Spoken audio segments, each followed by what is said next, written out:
এটা নেতা, এটা কি নেতা? ওরকম নেতা চান? তাহলে ইসলামের রাজনীতি করতে হবে, কোরআনের পক্ষের রাজনীতি করতে হবে। পারবেন?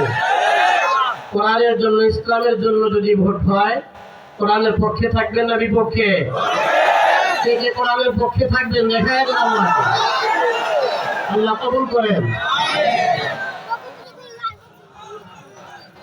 রাসূল করিম সাল্লাল্লাহু তাআলা আলাইহি ওয়াসাল্লাম এমন একজন নেতা ছিলেন, আল্লাহ তাআলা নিজে বলেন কিয়ামত পর্যন্ত এমন আরেকটা নেতা তোমাদের সামনে আসবে,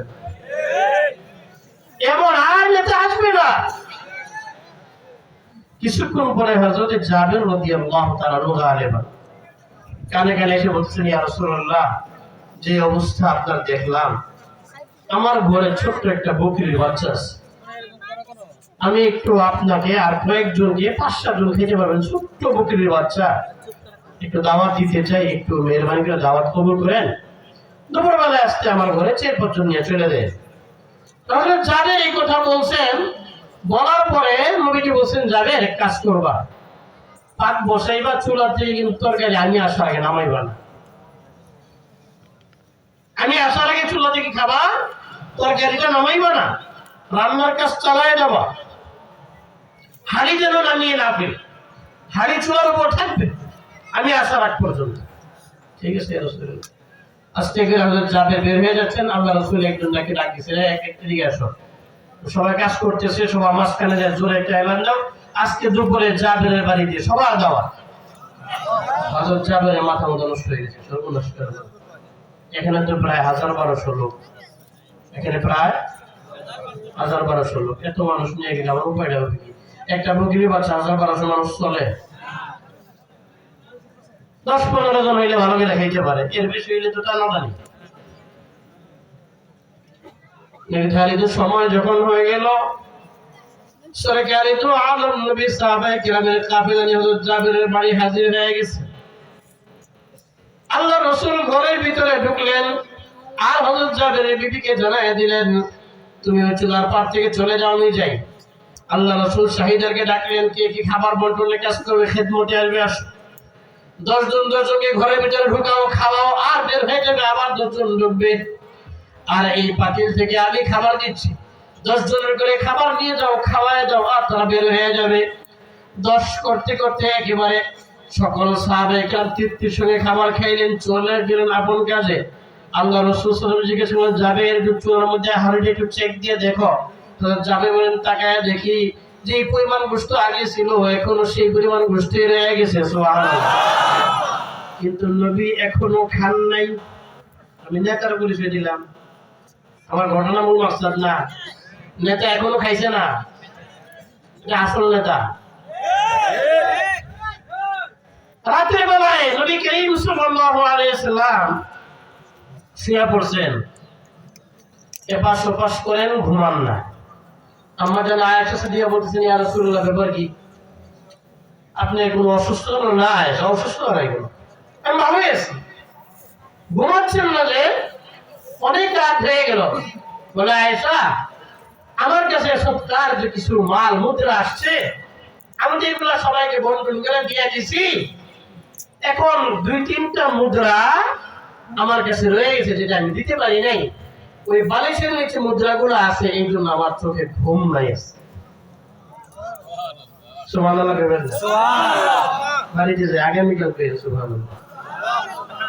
এরকম নেতা আছে না সমাজে? পাওয়া যায়? আল্লাহ পাক রব্বুল আলামিন আমাদেরকে এমন নেতা মিলাইয়া দেন, বলি আমিন। আমরা ভালো হব, নেতা ভালো হবে, এটা হাদিসের কথা। আমরা ভালো হব, আমরা জনগণ যেমন হব, আমাদের নেতাও তেমন হবে। আমরা যদি 5 টাকা 10 টাকার এক কাপ চায়ে ভোট বেঁচে ফেলাই, হ্যাঁ, তাহলে এই জনগণের জন্য ভালো শাসন করতে গেছে বলেন। আজকে এখানে ভালো, কালকে আবার ওখানে গিয়েও ভালো বলতেছি, তাহলে আমার কপালে ভালো শাসন চলবে কিভাবে? ভালো শাসকের জন্য আমাকে ভালো হওয়া লাগবে, আমি ভোটার ভালো হওয়া লাগবে।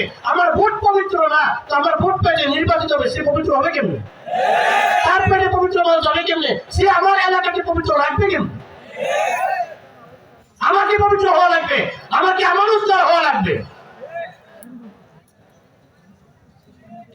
আবু বকর সিদ্দিক রাদিয়াল্লাহু তাআলা আনহু খেলাফতের মসনদে বসলেন।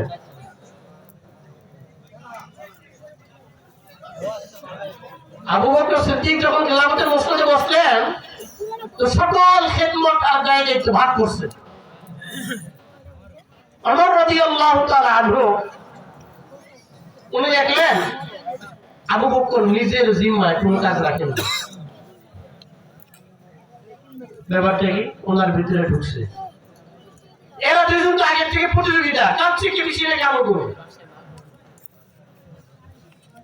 ওমর খালি খোঁজে যে খলিফাতুল মুসলিমিন কাজ নেই নিজের নামে, তাহলে কি উনি কাজ করবো না? কোনো উনি তো সারাইতে কাজ করতেন, দিনের বেলায় চাকরি আসি, রাতের বেলায় কাজ করতেন। শুধু কাজ করতেন তাই না, ওনার জীবনীতে আসছে যে উনি খালি পায়ে হাঁটতেন মদিনার রাস্তায়, যেখানে ভয়ঙ্কর জীবজন্তু থাকতো, সেখানে খালি পায়ে হাঁটতেন। আবু বকর জিজ্ঞাসা করলো কেউ যে খালি পায়ে কেউ হাঁটেন? বলে আমি জুতা পায়ে হাঁটলে যদি আওয়াজের কারণে একটা শিশু বাচ্চার ঘুম ভেঙে যায় হাসরের ময়দানে, আমি আবু বকরকে দাঁড় করাইলে আমি আবু বকর কিভাবে আল্লাহর সামনে জবাব দেব? ওই ভয়টা কোন নেতার ভিতরে আছে? ইসলামে পরিপূর্ণ প্রবেশ করো। কিভাবে? ওনারা দেখাই দিয়ে গেছেন হাতে কলমে।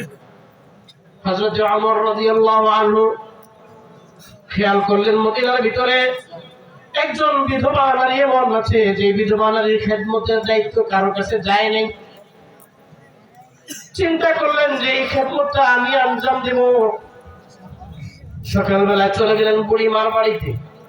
বিধবার ঘরে যায় দেখেন সব কাজ হয়ে গেছে। বিধবা অন্ধ, বুড়া আবার অন্ধ। যায় দেখেন সব কাজ হয়ে গেছে। বলে মা কেউ আসছিল? বলে হ্যাঁ আসছিল, তো সব কাজ করে চলে গেছে। কখন আসছিল? যে ফজরের পরপরই আসছিল।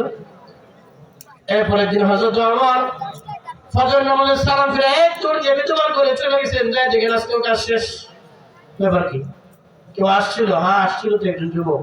সব কাজ ধুইয়া মুছা পরিষ্কার কইরা আমাকে খাবার খাওয়াইয়া দিয়া এরপরে গেছে।